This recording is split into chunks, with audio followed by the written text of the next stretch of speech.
Here we have under the hood a pair of Ram Air 4 engines.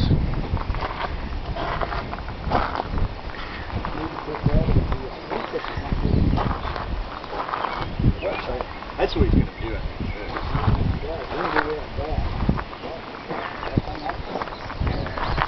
Look at that. Isn't that beautiful? Don Johnson, DCI Motors, did this engine. That was nice. It's been updated.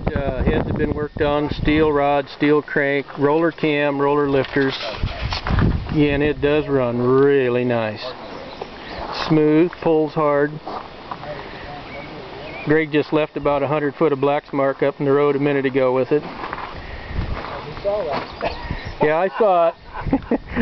I saw it. First time